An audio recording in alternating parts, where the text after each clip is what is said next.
What's going on, Headliner Nation? Welcome back to the Fantasy Headliners. Kyle here with another way too early rankings video. That's right. We're doing a little bit of a breakdown of all of our way too early rankings right now. And again, do not take this video too seriously. This is just kind of to show where we currently stand on some players, what could end up happening to some of them. This list very well could be wrong in the next couple of days and a month, and it definitely will be wrong by the time week one gets here. So again, just putting together some way too early wide receiver rankings, or excuse me, quarterback rankings for this video to talk a little bit about some of these guys in the quarterback position. I mean, it's crazy right now. There could be tons of trades. There's definitely going to be some guys drafted. People are going to lose jobs. There's open competitions. I mean, the quarterback position, one that's, typically fairly set, is all over the place right now in the NFL. So a lot of things can happen, but let's go ahead and take a look at my top 20 quarterbacks as of right now for 2021 fantasy football. And we're going to start with number 20 and work our way to number 1. At number 20, Mr. Carson Wentz. It sounds like he's still going to end up being the starter. I'm surprised. I'm not 100% sure why this team felt the need to bench him, to go to Jalen Hurts, to go back to Carson Wentz. I don't know what they're thinking there right now. Obviously, Doug Peterson out. Some reports saying that the reason Doug Peterson is out is because he didn't want to go back to Carson Wentz, and other people did, and I don't know. It's all over the place. Carson Wentz, I expect to be the starter, but how do we know that they're not going to have some Jalen Hurts packages? How do we know that they're not going to still put him out there? How would we know that Wentz will even be the starter? So he's much lower in the rankings for me, and we'll see what happens. Number 19, Matthew Stafford. Kind of, again, what's going to happen with Matthew Stafford. We know that he will not be the quarterback for the Detroit Lions in 2021. So who will he be the quarterback for? That's going to be the biggest question. That will make a big difference in where he ends in my rankings.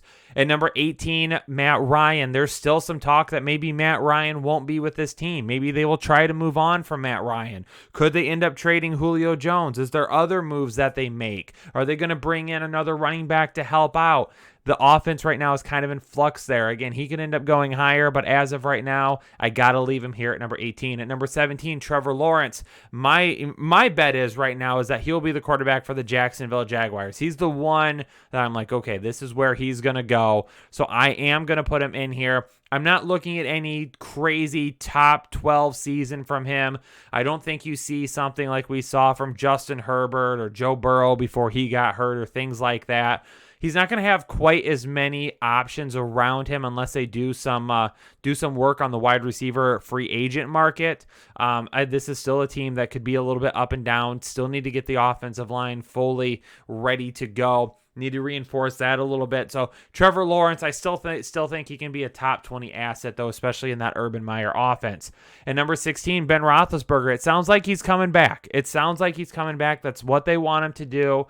I think number 16 is a pretty safe ranking for him. I mean, towards the end of the season, we saw, that maybe that arm was starting to wear down a little bit. That first season back after that elbow surgery last year, get a chance to get a little bit more strength back in that elbow. Get him up a little bit higher. But the one thing about Ben Roethlisberger is that they really moved to, we're still going to take some shots deep, but we're not going to go, deep ball every single time. A lot of it is dink and dunk, trying to get the ball out quickly. Juju won't be there anymore. How do they adjust that offense a little bit there? Who's going to end up being their starting running back? Things of that nature. So we'll see what happens with Ben Roethlisberger. He can move. At number 15, Taysom Hill. I mean, is he going to end up being the starter? Still no formal announcement from Drew Brees to say that he's retiring. Taysom Hill is the expected starter. He will take over if Drew Brees does not come back. The reason that we have Taysom Hill at 15 is because he has a lot of rushing upside. I think for him to be a weekly quarterback one, I don't think he's very consistent in the passing game. That's going to be an issue for him. I mean, last year his big passing games came against an Atlanta Falcons defense that was subpar at best at times. So Taysom Hill, I still think he has a lot of growing to do to find that consistency. At number 14, Kirk Cousins. I mean, he's a guy that you have to imagine will still be the starter there in Minnesota come next season. Who knows what can happen, though? Who knows what can happen? Obviously, he's got the weapons there, though. He's got Dalvin Cook. He's got Irv Smith Jr. He's got Justin Jefferson. He's got Adam Thielen. He's got all the offensive weapons around him to sneak up this high. At number 13, Baker Mayfield, a huge second half of the season, really came on strong. There was a lot of people that were thinking, okay, Baker Mayfield, this is going to be the same old guy after the start of the season. There were some people getting on him too in the middle of the season because they had some bad weather games and they just, Baker Mayfield wasn't doing that well in those bad weather games. But you got to toss some of those things out the window. I mean, from week 8 to week 11, he only threw for over 200 yards one time, no touchdowns, but he didn't have any interceptions either. I mean, he didn't have any interceptions in week 8, 10, 11, 12, or 13. He didn't throw an interception until week 14, and from week 7 through the end of the season, he only threw 2 interceptions. During that time that he only threw 2 interceptions, he threw 10 touchdown passes. So he was much, much better. That playoff game in Pittsburgh, 263 yards, 3 touchdowns. He looked, the guy looked every bit of the first overall pick that he was at one point in time. He grew a lot as a quarterback this year. That was great to see for this franchise. Overall on the season, threw for 3,563 yards, 26 touchdowns, and he brought those interceptions all the way down to 8. He had a 1.6 interception percentage, the lowest of his career. That's what we wanted to see from him. His completion percentage from last year up a little bit as well. That's great to see from Baker Mayfield. At number 12, Joe Burrow. And this is really going to rely on whether or not he's 100% and ready to go by the time week 1 comes. Obviously cut short for him in week 11 when he went down with that knee injury. But, this is a guy that had 13 touchdowns and 5 interceptions. Had already thrown for darn near 3,000 yards at that point. He would have been well over 4,000 yards had he played the entire season, but he looked really, really, really good. He was throwing the ball probably a little too much, not what we would want to see, but that was leading to some huge numbers for him. And from fantasy purposes, that's all that matters. The ageless wonder, Tom Brady, 10 Super Bowls. Look at the dude. He just doesn't disappear. And you can hate the man as much as you want because he's good looking, or he's got a hot wife, or he wins consistently, or you can call him a cheater. Whatever it may be, it says right there on Pro Football Reference, Thomas Edward Patrick Brady, hashtag the GOAT. That's what it says. The greatest of all time. He makes the move to Tampa Bay. And look at him, 4,633 yards, his most since 2015. Threw for 40 touchdowns, his most since he threw for 50 back in 2007. Dear Lord Almighty, only threw 12 interceptions. The dude was absolutely on fire this year, and for a guy who was supposed to be washed up and done at 43, had another amazing season. He's going to have all of those same weapons around him, except maybe Antonio Brown, except maybe Chris Godwin. But he's going to do the same damage this year, next year that he did this year. This is an offense. It took him a little bit to get going. It took this team a little bit to get going, but by the end of the season, they were flying, and that's exactly what you wanted to see from them.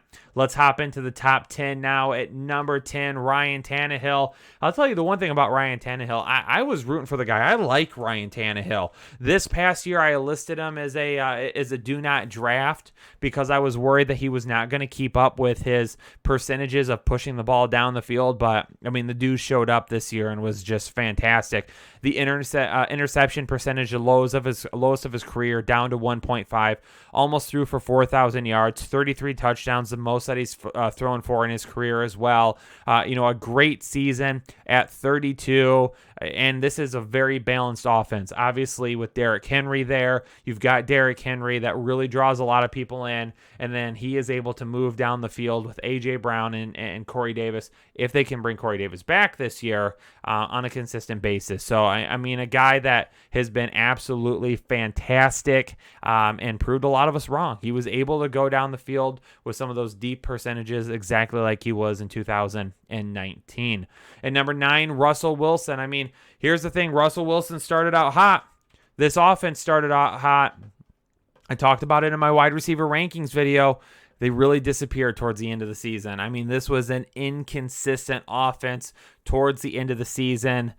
In his last several, I mean, Russell Wilson hadn't thrown for over 300 yards since week 9. I mean, it just, only a few multiple touchdown games over that time as well.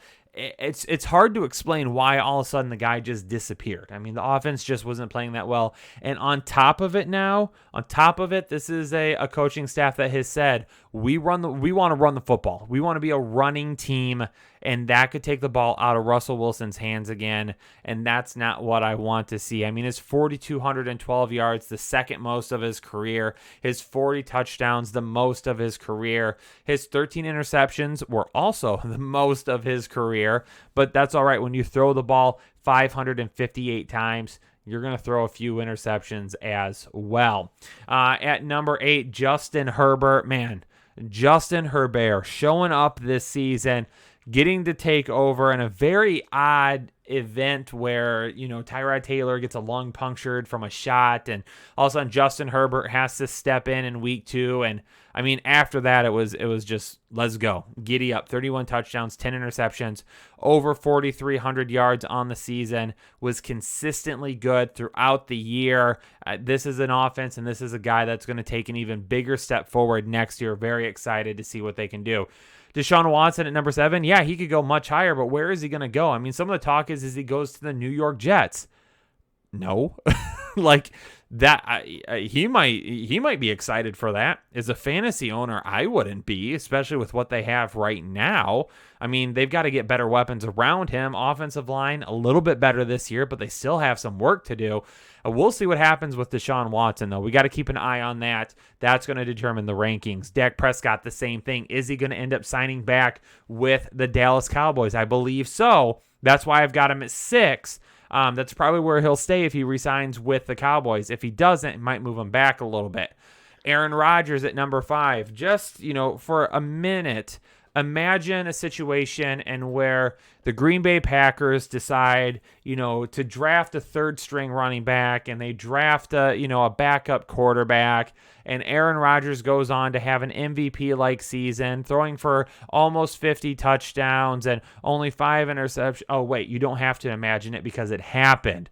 The Packers did absolutely nothing to help this guy on offense, and he still came out and had one of the best seasons of his career. I mean, as much as I was down on Aaron Rodgers heading into the season, the dude said, screw y'all, I'm going to do it on my own. Not a whole lot of weapons around him outside of Aaron Jones and Devontae Adams, but it doesn't matter. He made it work. We'll see what happens. Yeah, there's some people saying, oh, could he really be gone? I don't think so. He'll be back in Green Bay next year, and he'll be right here at number 5.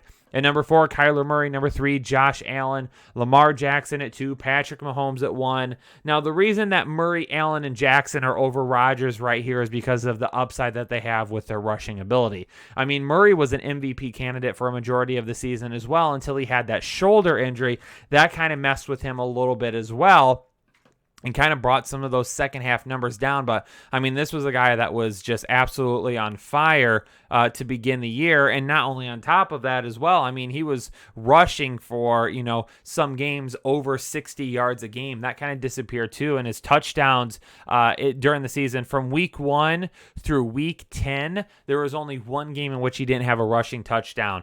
So that's why I have got him just barely there over Aaron Rodgers. The same thing with Josh Allen. His total touchdowns is a huge factor.